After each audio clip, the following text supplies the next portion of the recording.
Hare Krishna, welcome to this special program on the systematic study of the essence of all the Vedic scriptures, the Srimad Bhagavatam. Before we begin today's session, I shall chant a few prayers.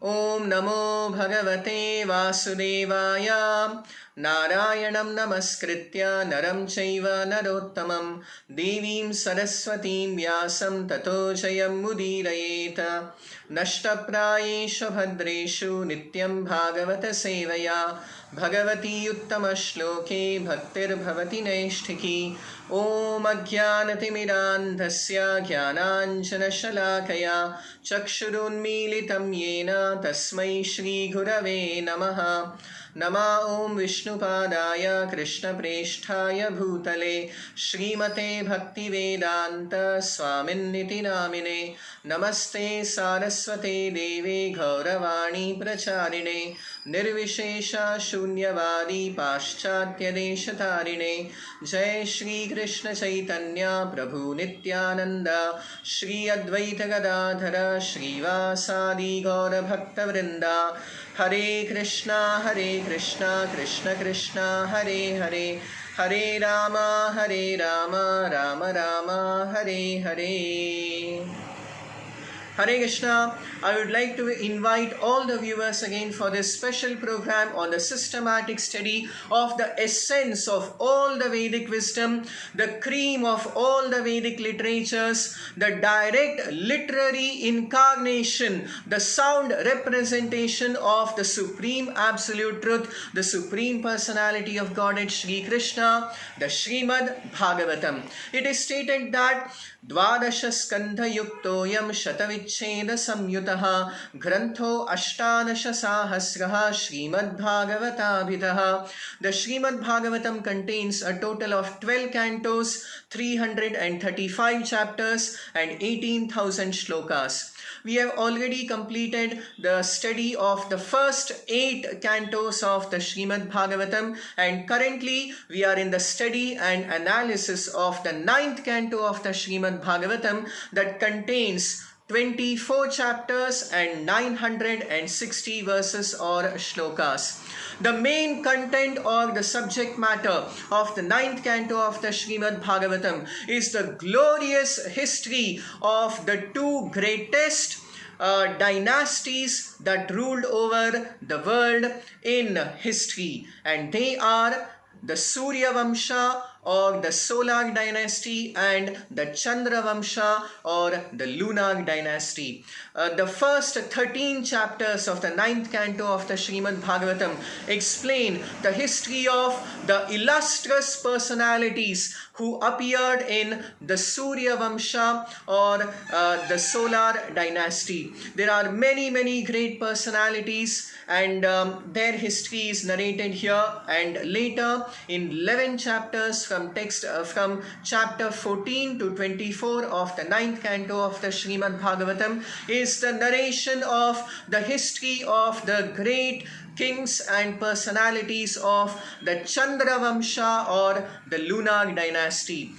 In these two dynasties, not only great personalities and kings appeared, but many important incarnations of the Supreme Lord, including the original Supreme Personality of Godhead, Shri Krishna, and also Shri Ramachandra also appeared in these great dynasties. We have already heard about the origin of the Surya Vamsha, beginning from Lord Vishnu, specifically from Lord Garbhodakashayi Vishnu, from whom is generated the first living entity of this universe, which is Lord Brahma. From Lord Brahma are generated the 10 great sons, and one of those sons is Marichi, and Marichi's son is Kashyapa, and Kashyapa's son is Vivaswan. Vivaswan is the sun god, and Vivaswan had a son by name Shraddhadeva, who is also known as Vaivasvata Manu, because he is the presiding Manu for the current Manvantara, which is the 7th Manvantara, and therefore also known as the Vaivasvata Manvantara. The Vaivasvata Manvantara contains 71 Mahayugas, and presently we are in the 28th Kali Yuga among the 71 Mahayugas of Vaivasvata Manvantara. So Vaivasvata Manu had 10 illustrious and great sons, beginning with Ikshvaku and Nriga. So their history is being narrated very, very beautifully here. And we have already heard of the wonderful history of great kings like Maharaj Prishadra, King Nabhaga, and also of the great pure devotee of the Supreme Lord Shri Krishna, Ambarisha Maharaj, and how once there was a conflict between Ambarisha Maharaj and the greatest yogi, the greatest spiritual mystic of that time, Durvasa Muni. And Ambarisha, being completely fixed in pure devotional service, was completely undisturbed and unagitated, whereas Durvasa Muni, when he was attacked by the blazing glare of the Sudarshana Chakra, ran to all parts of the universe and finally had to beg forgiveness from Ambarisha Maharaj, and in this way his offense to Ambarisha was forgiven. So now we move further to the narration of the history of the descendants of Ambarisha Maharaj. Ambarisha, who appeared as the son of the grandson of Nabhaga, one of the sons of Vaivasvata Manu. And now we will find the history of the principal, the eldest son of Vaivasvata Manu, who is known as Ikshvaku. So Ikshvaku had many glorious and illustrious sons, out of whom 3 are principal, and they are Vikukshi, Nimi, and Dandaka. So Nimi's dynasty would be explained a little further in the later chapters of the 9th canto of the Srimad Bhagavatam. Nimi's descendants were the kings of the province of Mithila, and many great personalities appeared as the descendants of Nimi. Whereas the first son, who is known as Vikukshi, had a son by name Puranjaya, and in the same dynasty appeared Anena, Prithu, Vishwagandhi, Chandra, Yuvanashva, Shravasta, who established the Shravastipuri, and Brihadashva, Kuvalayashva. So in this way, the family dynasty of Maharaj Ikshvaku is explained, and then appeared in the dynasty of Maharaj Ikshvaku a very great king by named Mandhata. And King Mandhata had 3 sons from his wife Bindumati, who are Purukutsa, Ambarisha, and Muchukunda. And he also had, King Mandhata had 50 daughters, and all the 50 daughters married a very great sage by name Shaubhari. So Saubhari was a great sage, and then Shukadev Goswami also explains the history of the great sage Saubhari, and how after taking up a complete vow of disconnection from all material affairs, being fixed in the vow of Vairagya or renunciation, Saubhari Muni went under the water, in the waters of the river Yamuna, and was completely absorbed in meditation, because Saubhari Muni was very alert not to be distracted by any material desires or any material connections. Saubhari Muni took a lot of care, and therefore he went underneath the water so as to remain unagitated and undisturbed by any material attractions. So now for a very long period of time, Saubhari Muni was practicing tapasya underneath water. Once, when Saubhari Muni just opened his eyes, he by chance he came to see, he saw the vision of two fishes meeting with each other, and just this view agitated the mind of Saubhari Muni, and his mind became attracted to physical union with women, and therefore Saubhari Muni came out of the water, gave up his penance and austerities, and as he proceeded he came across King Mandhata and his 50 very beautiful and qualified daughters. So he approached King Mandhata. Saubhari Muni had been completely, his form had become very fragile and old because of his long austerities. But now he approached King Mandhata and requested King Mandhata to offer his daughters in marriage to him.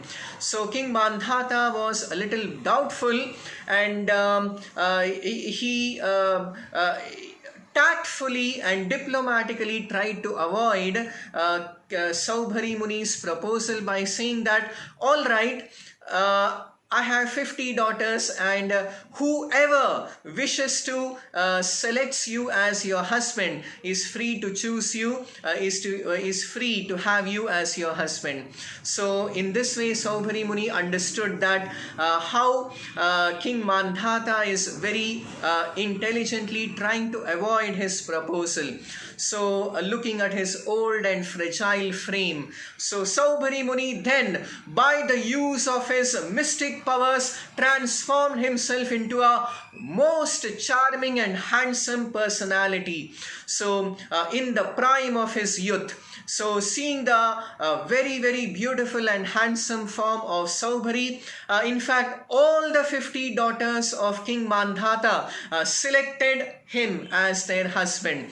And Saubhari Muni had developed such great mystic powers by dint of his intense austerities and penances, that he expanded himself into 50 forms so that he could marry all the 50 daughters of King Mandhata. And in this way, Saubhari Muni he married all the 50 daughters of King Mandhata, and after a very long period of time, absorbed in materialistic affairs of sense gratification, one day he suddenly realized the great folly that he had committed. He had already given up all material connections and had taken the path of renunciation and had made a tangible spiritual advancement, and simply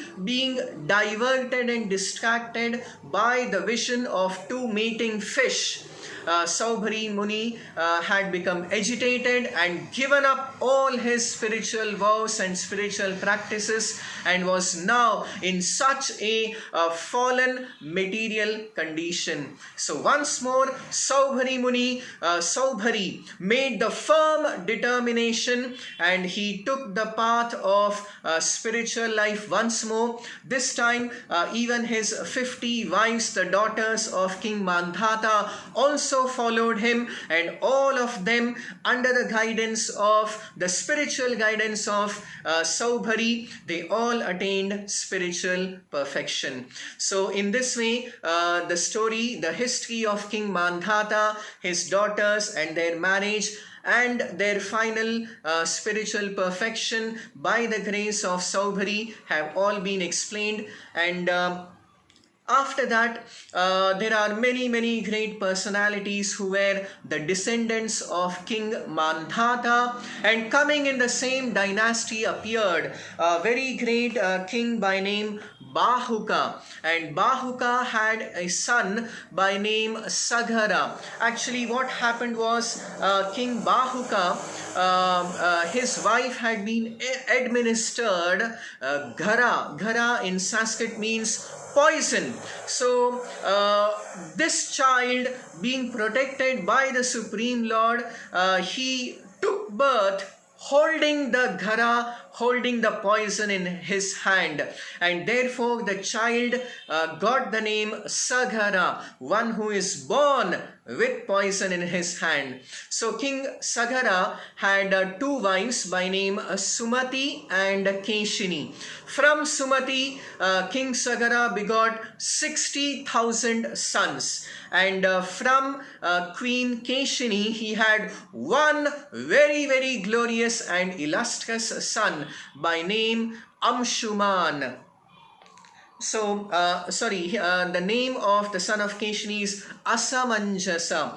So, after some time, Maharaj Saghara performed a very great Ashwamedha Yagna, horse sacrifice, in which the horse was let out to all parts of the world, and it was supposed to wander everywhere, and wherever it travels unchallenged, all the kings had to accept their subordination to Maharaj Saghara. So as the horse was traveling and wandering everywhere, followed by the 60,000 sons of Maharaj Saghara, the horse wandered into a place which was the ashrama, which was the hermitage of Lord Kapila Deva, whose history and wonderful instructions we have already heard in the third canto of the Srimad Bhagavatam.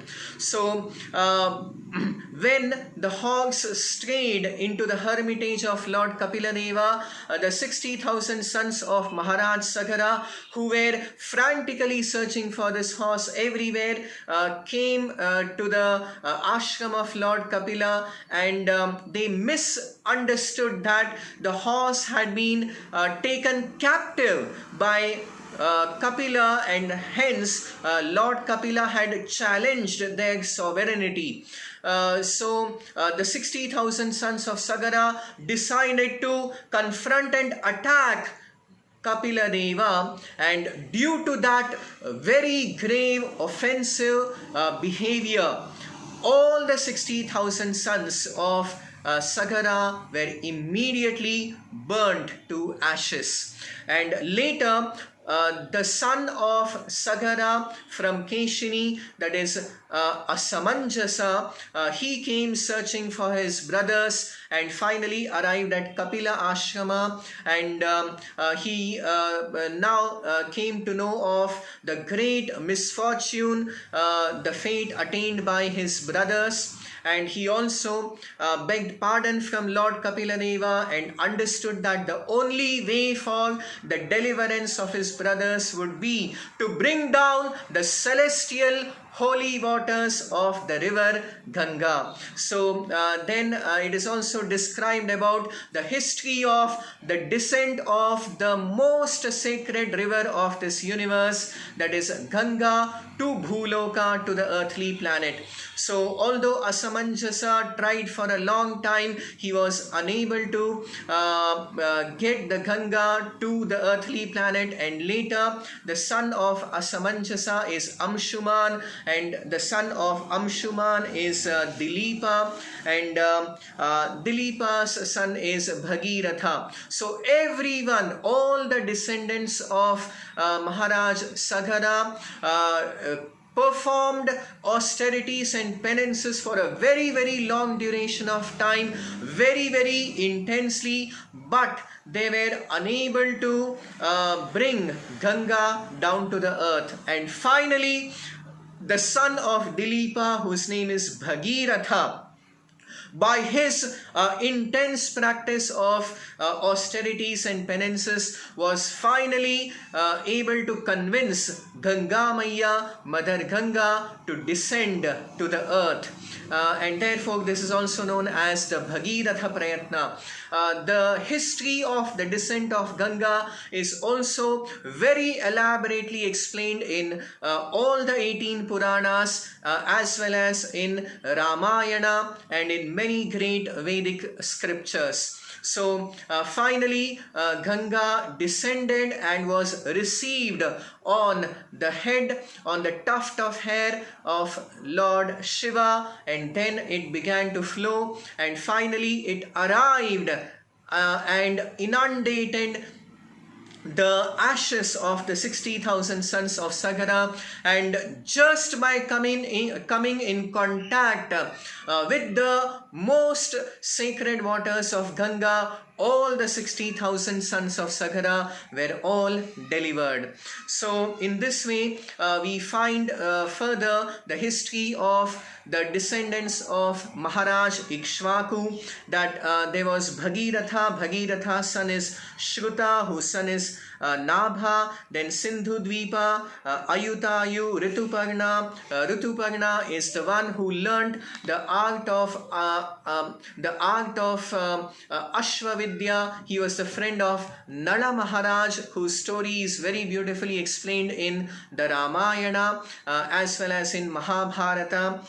Then we have the Rituparna's son was Sarvakama, Sudasa, then Saudasa, and in this way the dynasty continues as Ashmaka, Balika, Dasharatha, Aidavidi, Vishwasaha, and the son of Vishwasaha is Khatvanga.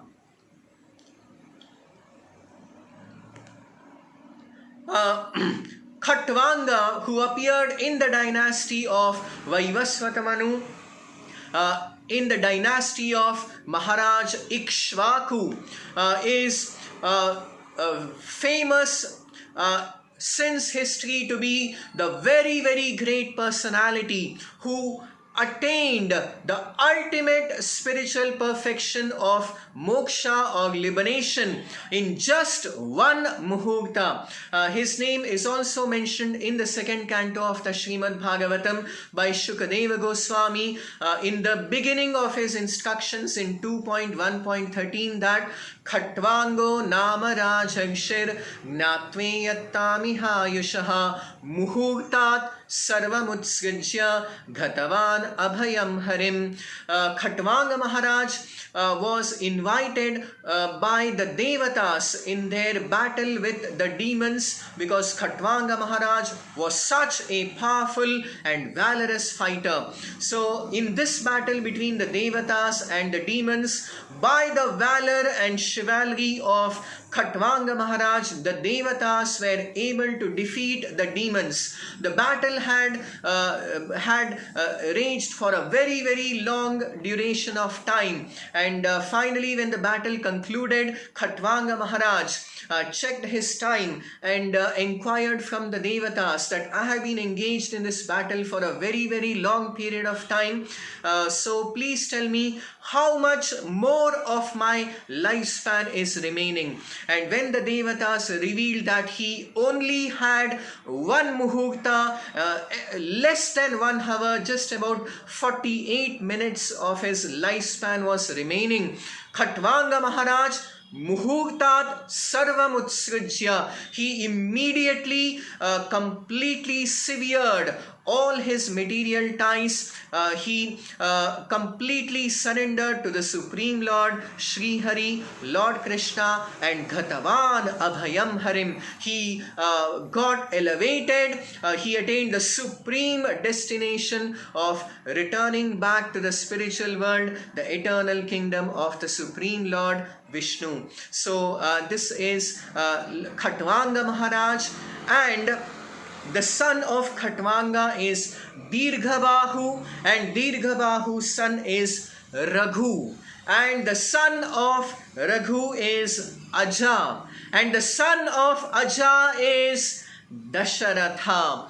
So this is the history of the descendants of Ikshvaku and the son of Dasharatha. The sons of Dasharatha are 4. And I hope everyone knows now that the sons of Maharaj Dasharatha are the incarnations of the Supreme Lord, one of the most illustrious, one of the most wonderful incarnations of the Supreme Lord, and that is Sri Rama, Lord Sri Ramachandra. So therefore Lord Rama is glorified as Ikshvaku Kule Jataha, one who appeared in the family as a descendant of Ikshvaku. So this is the family tree of the Supreme Lord Sri Ramachandra. So Dasharatha had 4 sons, and they are Rama, Lakshmana, Bharata and Shatrughna. So then in the 10th and the 11th chapters of the 9th canto of the Srimad Bhagavatam is the summary of the divine pastimes of the Supreme Lord Sri Ramachandra. Actually, the very, very wonderful and divine pastimes of Lord Ramachandra are elaborately explained and narrated in the Ramayana by the great sage Valmiki Maharshi in 7 kandas, 500 chapters and 24,000 shlokas. That is Valmiki Ramayana. And Ramacharitra, the divine pastimes of the Supreme Lord Ramachandra, are as it is said that Hari Ananta, Hari Katha Ananta. His pastimes are infinite and unlimited.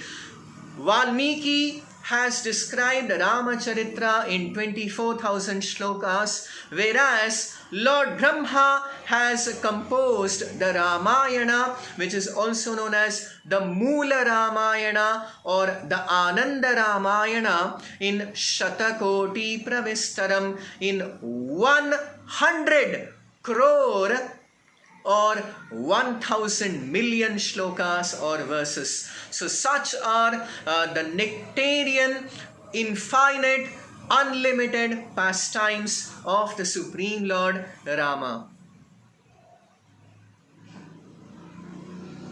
Here in the Srimad Bhagavatam, Shukadeva Goswami very beautifully narrates the wonderful pastimes of Lord Rama in 2 chapters, in chapter 10 and 11 of the 9th canto of the Srimad Bhagavatam, how the Supreme Lord Sri Rama appeared as the divine child of Dasharatha and Kausalya, along with his quadruple expansions of Bharata, Lakshmana and Shatrughna. So Lord Ramachandra, by the direction of Vishwamitra, he killed many demons, including Maricha, Subahu and Tataki. Later he went to Mithila and he participated in the Sita Swayamvara, and there he broke the gigantic mighty bow of Lord Shiva known as the Haradhanus or Shiva Dhanus, and thus married the supreme goddess of fortune, Mother Sita, and Sita and Rama came back to Ayodhya. And then by the misdeeds of Kaikeyi, one of the queens of Maharaj Dasharatha, Lord Rama, in complete obedience to his father Dasharatha, left his kingdom and went to forest exile for 14 years of time, and he wandered through many sacred forests like Chitrakuta, Panchavati, Dandakaranya, and then he also at Janasthana he killed 14,000 Rakshasas headed by Khara and Dushana, and later also Lakshmana cut the nose of Shurpanakha, who was the sister of the greatest demon, the most powerful demon of that time, Ravana. and then Ravana hatched a great conspiracy to take away Mother Sita, and then Lord Sri Ramachandra wandered everywhere in search of Mother Sita, then came to Kishkindha, made friendship with Sugriva, killed Vali, and then there was a great search for Mother Sita everywhere, and finally the great devotee Hanuman found her location in Lanka. He returned and informed of the news, and then Rama, accompanied by the great Vanara Sainya, the army of the monkeys, came to the shore of the ocean and then built a bridge, a floating bridge to cross the sea and reach Lanka. And then there was the great battle between Rama and Ravana, in which finally Lord Sri Ramachandra killed Ravana, and then in the Pushpaka Vimana, Sita and Rama came back to Ayodhya, and now Rama was coronated as Ayodhyapati, and finally Lord Sri Ramachandra, at the time of his disappearance, he invited all the residents of Ayodhya that if anyone wishes to follow me, they can come along with me. So Lord Sri Ramachandra entered the waters of the sacred river Sarayu, and all the residents of Ayodhya, all the Ayodhya Vasis followed the Supreme Lord Sri Ramachandra, and all of them ascended to the ultimate supreme spiritual destination of returning back to Vaikuntha Loka. In Vaikuntha Loka, there is the very, very special planet of Ayodhya, where the Supreme Lord Sri Ramachandra eternally is engaged in his most loving and divine Leela pastimes. So after explaining Ramayana in brief, Shukadeva Goswami further describes the descendants of Lord Sri Ramachandra. Lord Rama had two sons by name Lava and Kusha. Bharata had two sons by name Taksha and Pushkala. Lakshmana also had two sons by name Angada and Chitraketu. Shatrughna also had two sons by name Subahu and Shrutasena.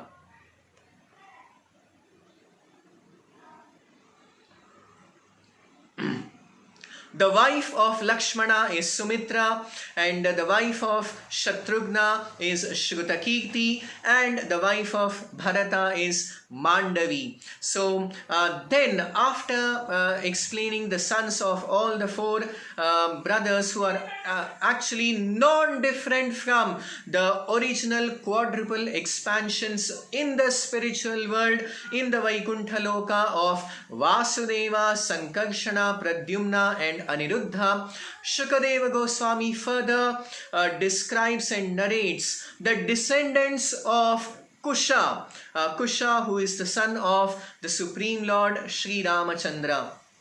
So the descendants of Kusha are described, narrated in the 12th chapter of the 9th canto of the Srimad Bhagavatam.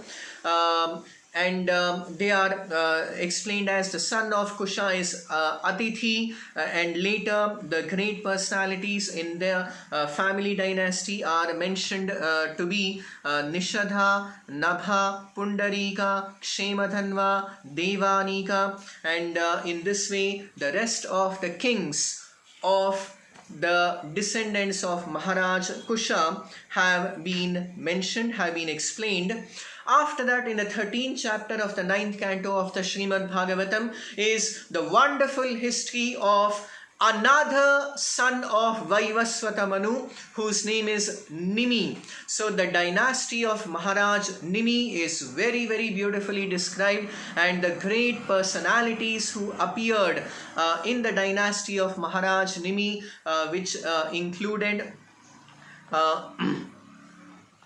Janaka, the original Janak Maharaj, who is also known as Vaideha or Videha, and also there was Udavasu, Nandivardhana, and like this coming to Kshiradhvaja. Kshiradhvaja is all the kings of the descendants of Maharaj Nimi were also known as Janakas.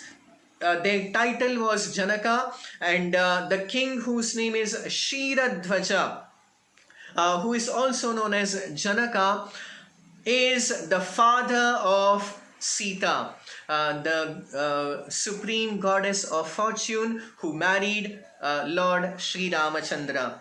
So in this way, there is a description of many great personalities, and the Surya Vamsha, there is one king by name Maru. King Maru is the still existing remaining descendant of the Solar dynasty, who is presently engaged in performing austerities and penances in the Himalayan region in a place called Kalapagrama, and due to the influence of Kali Yuga, King Maru is just engaged in meditation and austerities in complete isolation.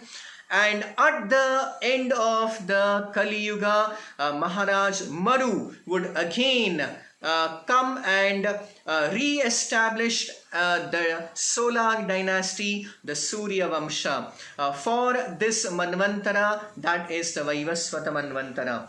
So now, after explaining the glorious personalities, including one of the greatest incarnations of the Supreme Lord, the history of Sri Rama in the Surya Vamsha, in the Solar dynasty. Now from chapter 14 of the 9th canto of the Srimad Bhagavatam, Shukadeva Goswami in 11 chapters explains the wonderful and glorious history of the another dynasty, which is the Chandra Vamsha, or the great descendants of the dynasty coming from the moon, the lunar dynasty. So at the beginning of creation, so this is the history of the Chandra Vamsha, and again the original person of any dynasty, Surya Vamsha or Chandra Vamsha, is the supreme personality of Godhead, Lord Vishnu. So specifically Garbhodakashai Vishnu, who is the second Purushavatara, from his navel appeared the lotus, which is the birthplace of the first living entity, that is Lord Brahma. So Lord Garbhodakashai Vishnu, from him took birth Lord Brahma. From Lord Brahma, among his 10 sons is Atri.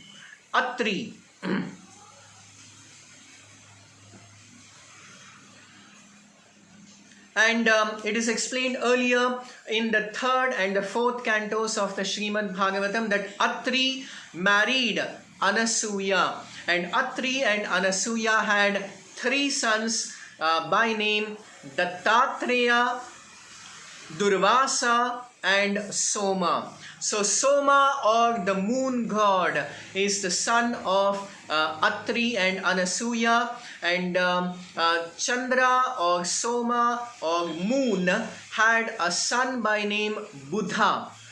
Buddha later married Ila. Ila is actually Sudyumna, whose history has been explained in the 1st chapter of the 9th canto of the Srimad Bhagavatam, who had been cursed to be a man for 1 month and a woman for the next month, and alternatively have an existence of a male and female. So as a male he is Sudyumna, and as the female he is Ila. And Buddha married Ila, the female form of Sudyumna. So Ila and Buddha had a son who is known as Aila, and Aila is also known as Pururava. Pururava is another very, very great king and personality whose history is explained in the 14th chapter of the 9th canto of the Srimad Bhagavatam. Pururava once became enchanted and attracted by Urvashi. Urvashi is actually a celestial, heavenly Apsara. And although King Pururava or King Aila was a human being and hence not actually qualified to possess an celestial Apsara like Urvashi, but yet Pururava was so attracted by Urvashi that he performed severe penances for attaining Urvashi. So this is actually not the correct objective of the right purpose to perform any kind of penance and austerity. The real objective of performing penance and austerity should be for spiritual advancement, not for any material gain, as shown here by King Aila or King Pururava.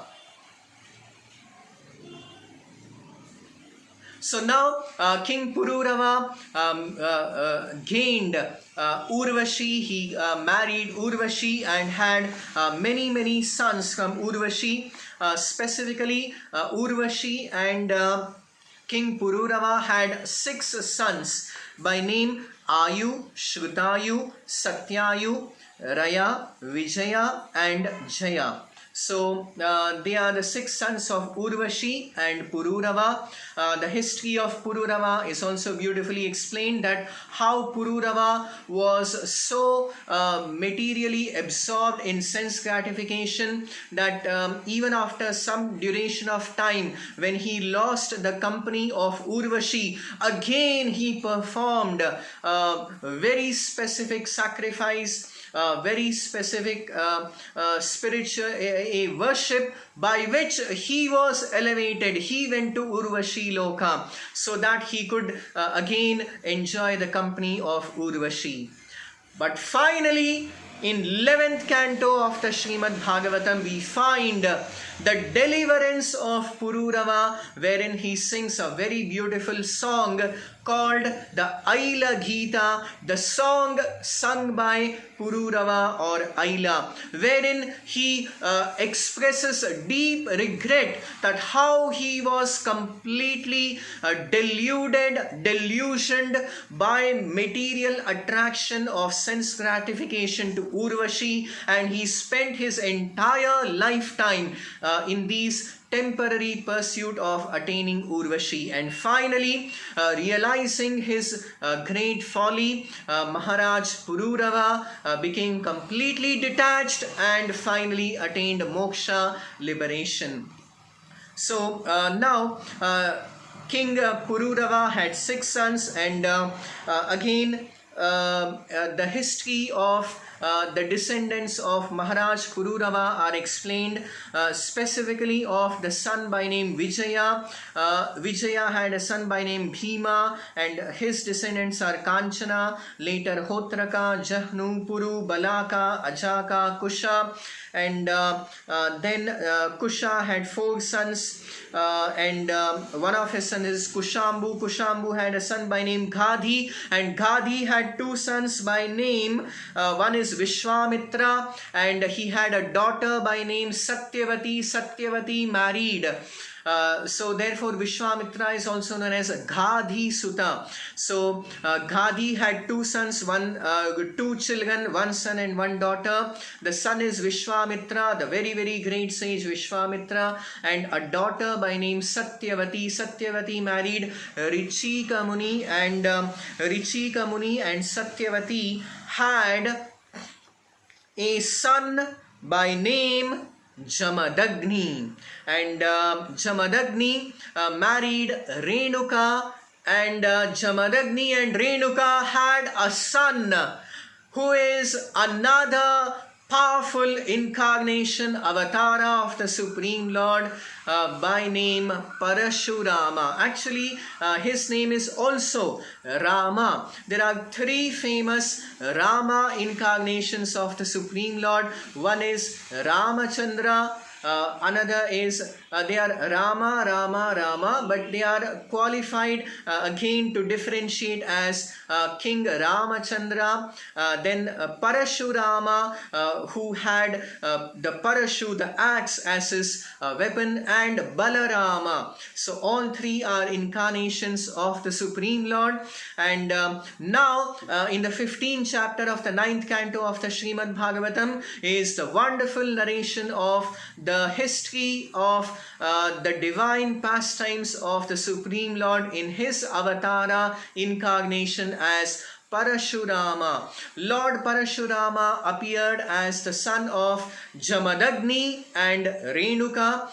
So he had many other brothers as well, headed by Vasuman.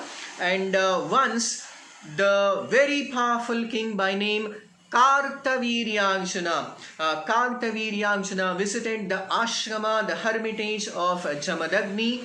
Jamadagni had a very special cow, a Kamadhenu, which yielded all kinds of wonderful necessities and opulences. King Kartaviryanjana became very envious of the opulence of king of Jamadagni in the form of Kamadhenu. He tried to take it away by all means. When he was unable to take it away, he tried to attack Jamadagni, and finally Lord Parashurama, he killed Kartaviryanjana. So later, when Parashurama was instructed by his father Jamadagni to go for a pilgrimage to atone for the sin of killing the king, that is Kartaviryanjana, the sons of Kartaviryanjana came and they attacked Jamadagni and killed Jamadagni. Later, when Parashurama returned back from his pilgrimage and understood the misdeed of the sons of Kartaviryanjana, Rama now took up his weapon, that is Parashu, and he attacked the capital city of Kartaviryanjana known as Mahishmati, which is even today presently located in the state of Madhya Pradesh. It is just about 100 kilometers from Indore, the city of Indore in Madhya Pradesh. So Mahishmati was attacked by Parashurama with just his weapon axe. And although the army of Mahishmati, the sons of Kartaviryanjana, was very, very vast and huge, single-handedly Lord Parashurama slaughtered the entire army and the sons of Kartaviryanjana. Indeed, the Kshatriyas, the rulers, the administrators of that time had all become puffed up and with a great false prestige and false ego, and in order to subdue all these demoniac kings, Lord Parashurama took up this task, and Trisapta Kritva, he went around the earth 21 times in order to vanquish all the Kshatriyas, the demoniac Kshatriyas of that time. So this is the history of the Supreme Lord in his incarnation as Parashurama.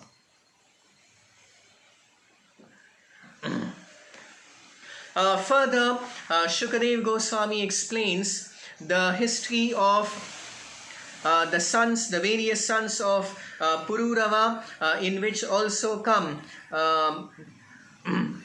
one of the sons of King Pururava is Ayu, and Ayu's son is Nahusha, and from Nahusha came Yati, Yayati, and another 6 sons. So the son again Yayati, Yayati had 5 sons. Yayati married the daughter of Shukracharya by name Devayani. So this is another interesting story that once the daughter of Shukracharya, whose name is Devayani, was also the friend of the daughter of a king by name Vrishaparva, whose name is Sarmishtha. So Sarmishtha and Devayani were very good friends. but somehow due to a misunderstanding, Sharmishtha, the princess, the daughter of King Vrishaparva, threw Devayani into a well and left from that place. When Devayani by mistake just took the garment of Sharmishtha. So in this way, Devayani was in a well, and when Maharaj Yayati was passing by that way, he came to see, he came across Devayani, who had fallen into a well, and he rescued her, and then Devayani and Yayati got married. And in order to teach a lesson to Sharmishtha, she asked her father that Sharmishtha should be sent as her maid servant. So later, King Yayati married Devayani, and from her as well as from Sharmishtha, he had 5 sons, and they are Yadu, Turvasu, Druhyu, Anu and Puru. So later, when Shukracharya, the father of Devayani, came to know that King Yayati also had some children from Sharmishtha, who was supposed to be a maid servant, who had been made into a maid servant by Devayani, he became very angry because Devayani became very upset with the king. So Shukracharya cursed Maharaj Yayati to become an old man. So later, when King Yayati begged pardon, finally Shukracharya relented and said that he would be unable to counteract the curse completely, but he had the choice, the option of exchanging his old age with any of his 5 sons. So all the first 4 sons of Yayati refused to exchange their youth, to exchange their youth for the old age of their father Yayati. The 3 sons by name, Turvasu, Druhyu and Anu, refused this on the basis of material considerations, whereas the eldest son of Maharaj Yayati, Maharaj Yadu, he refused to exchange his youth for the old age of his father with the spiritual, for the ultimate divine reason, because he knew that a most special personality is going to appear in his family. So therefore Yadu refused to accept the old age of his father for a very, very secret, a confidential reason, whereas finally the youngest son by name Puru accepted the old age of his father Yayati. So in this way Yayati regained his youth and gave many blessings and benedictions to Puru, and even the descendants of Puru and all the sons of King Yayati are explained. And also, most important, we now come to the history of the descendants of Maharaj Yadu. So King Yadu had 4 sons by name Sahasrajit, Kroshta, Nala and Ripu. And then in this dynasty appeared many great personalities, including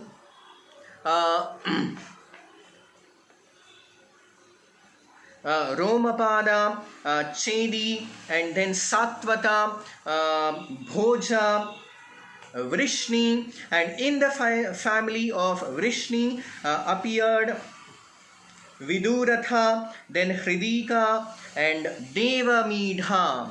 So Devamidha had a son by name Shurasena, and Shurasena, his son is Vasudeva. The son of Shurasena is Vasudeva, and he also had a daughter by name Kunti, and Kunti had 6 sons, Karna and Pancha, the 5 Pandavas. So Vasudeva had 16 wives, and his principal wife is Devaki.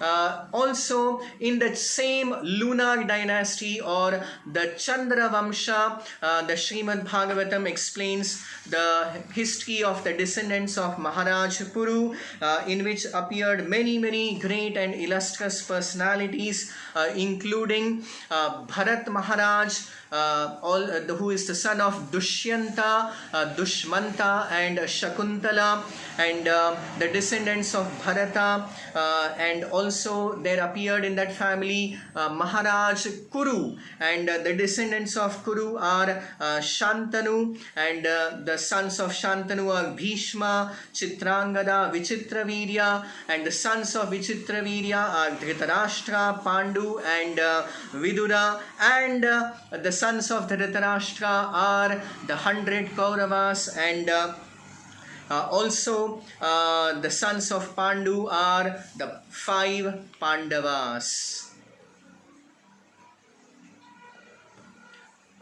And in the same Chandra Vamsha or the lunar dynasty, in which had appeared Maharaj Shurasena, the son of Shurasena is Vasudeva, and Vasudeva and his 16 wives had many children, and in their family appeared as the son of Vasudeva and Devaki, the Supreme Personality of Godhead, the Supreme Absolute Truth, the source of Brahman, Brahmajyoti, of the entire material cosmic manifestation, the source of Paramatma, the source of all the avatars, the ultimate avatari, the Supreme Original Personality of Godhead, Ishvaraha Paramaha Krishnaha Satchidananda Vigraha Anadiradir Govindaha Sarvakarana Karanam. So in the family of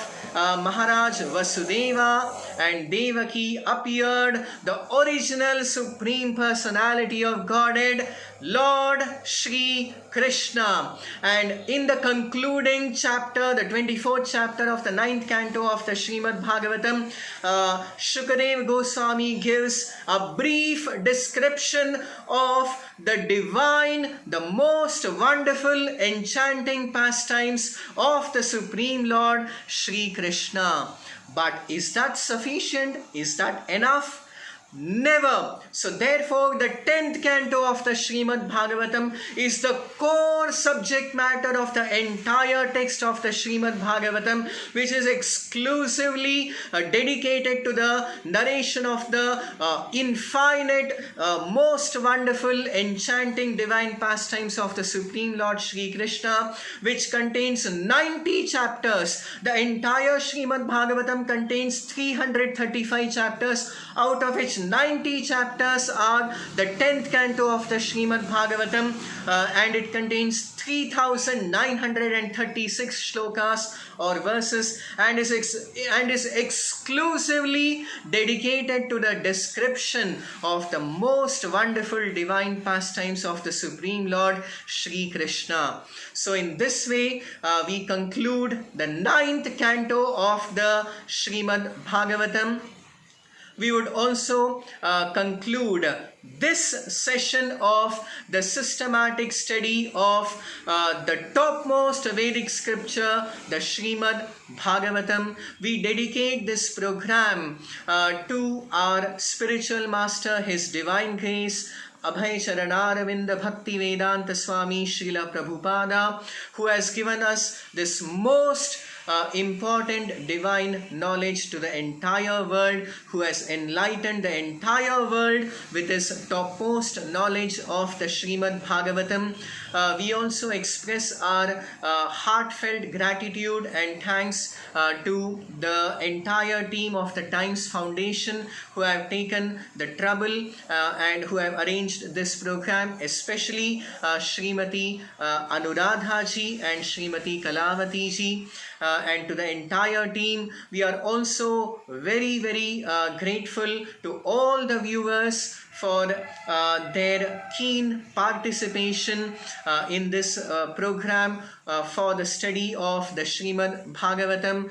We thank all the viewers, we thank everyone, and we pray to the Supreme Lord Shri Krishna to inspire everyone to take up this supreme knowledge of the Srimad Bhagavatam, and in that way their lives can be enriched with the supreme gift, the supreme knowledge of the Srimad Bhagavatam. We shall very soon bring you many more spiritual programs, and we shall inform you accordingly. Thank you very much. Hare Krishna. We will meet soon again. Hare Krishna.